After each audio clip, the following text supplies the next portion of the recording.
Hello and welcome to Boss Raid. Being the protagonist of a video game can be a difficult experience. At the very least, you're expected to save the day, if not the entire world. You're always on the move with little rest, and you're constantly attacked by those who would want to see you fail at your endeavors. And they're not always satisfied with just doing physical harm. Whether your assailant is a human, beast, plant, monster, or any number of other things that could be classified as enemy, sometimes their target is your mind. And when your mind is already a construct of fiction, things can get a little weird, especially in settings that are otherwise mostly realistic. I've tried to pick the most psychedelic experiences, not just a few odd effects, but a complete distortion of digital reality. So, let's get to it.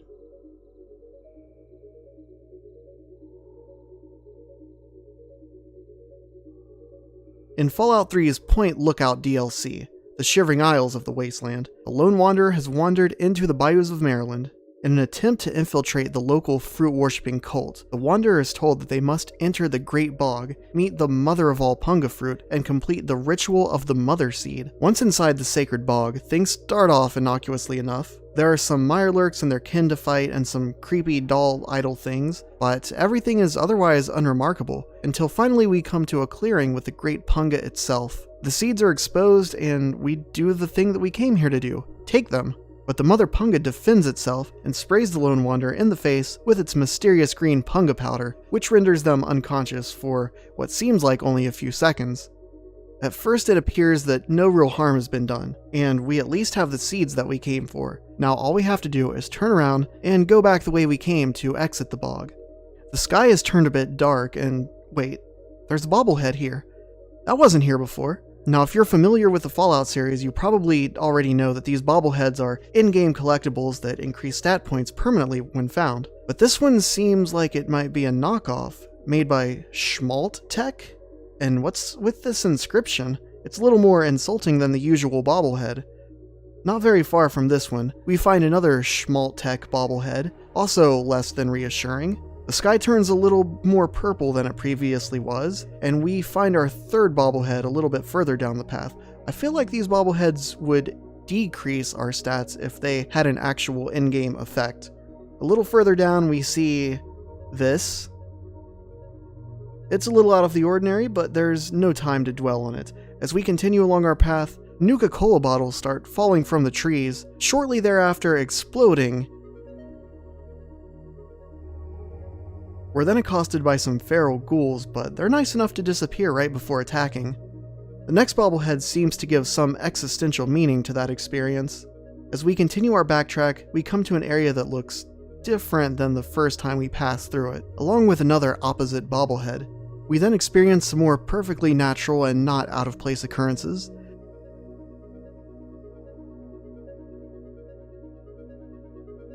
And then we come upon a pretty sad scene. There's a skeleton on a hospital bed. The game informs us is Mom, who of course died giving birth to the lone wanderer, and another fun bobblehead. Better keep moving. We find the floating bodies of some of the people we've met along our journey in the Capital Wastes, though upon trying to inspect them, they disintegrate in a flash of blue light. Finally, we find our last bobblehead, which reminds us of how bleak the lone wanderer's existence is. We find Mr. Brake, who resembles a shady fellow back in DC. He's standing in front of a nuke that also bears some familiarity. He reassures us that we'll be okay, but as he does, the nuke detonates. Everything fades to white. We wake up outside the bog's entrance, with our head shaved and left with a nasty scar.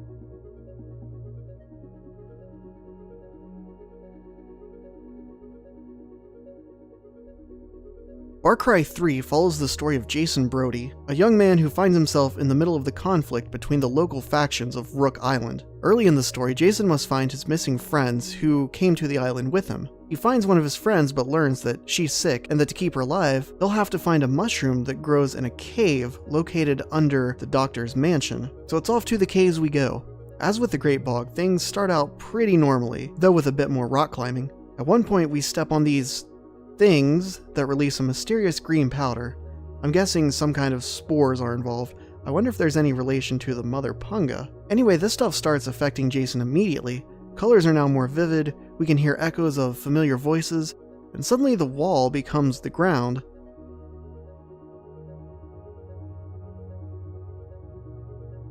These birds here seem a little out of place in an underground cave, as does their slow motion behavior. Foliage starts acting up a bit, and everything starts turning gray, then purple, then green. The doctor's greenhouse is now in the middle of the cave for some reason, but it won't quite let us enter it. When it finally does, we have some more strange plant behavior and glass shards flying through the air. Right outside this greenhouse, we find what we came looking for. Kind of.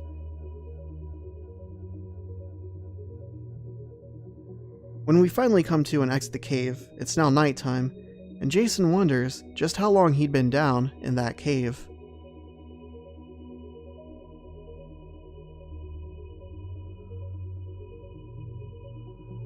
The Batman Arkham series is no stranger to reality-altered sequences.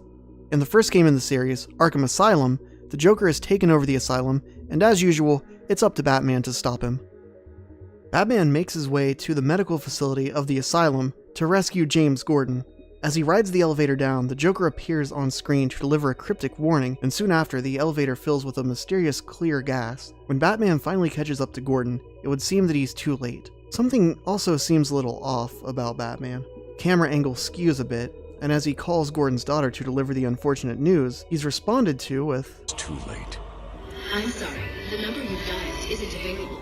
Please leave a message after the tone. Things continue to get progressively stranger as there's a sudden infestation in the hallway leading to the morgue. Once inside, things get a little paranormal.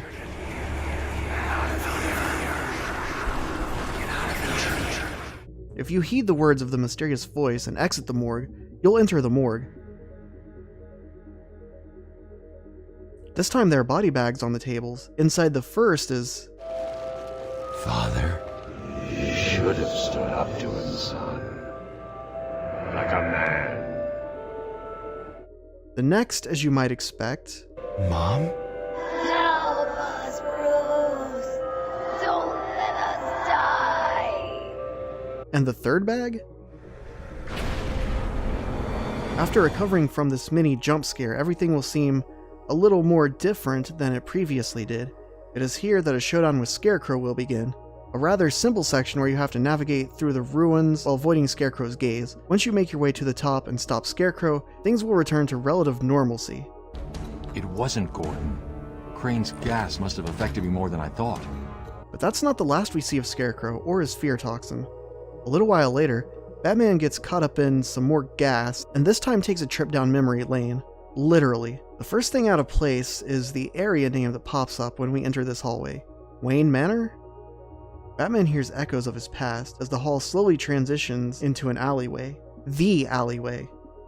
At the end of it, we again find Bruce's parents, this time with no reanimation. We take control of a sad 8-year-old Bruce for the last bit of the hallway, again hearing echoing voices before once again entering Scarecrow's domain. Again, it's a showdown with Scarecrow.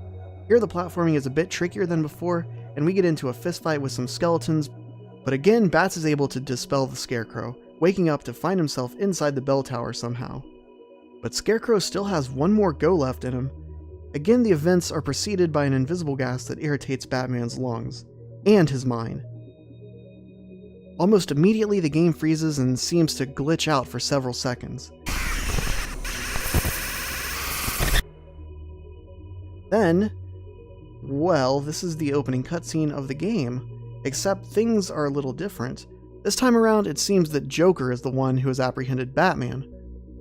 We replay the scenario we went through at the beginning of the game, but with altered circumstances. The Joker and his team are admitting Batman into the asylum, though Joker decides to just end Batman instead. We're given a mission failed screen and a useful tip on how to make it through the mission, though after selecting retry, we're instead sent to a new area.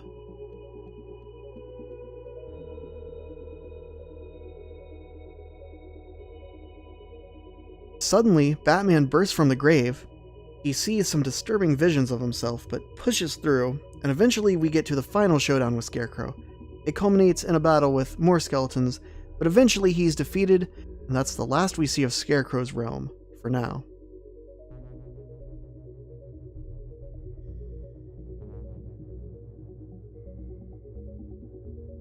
Moving on, we're looking at GTA 5, which has a few standout moments for this franchise rampant with mind-altering substance abuse.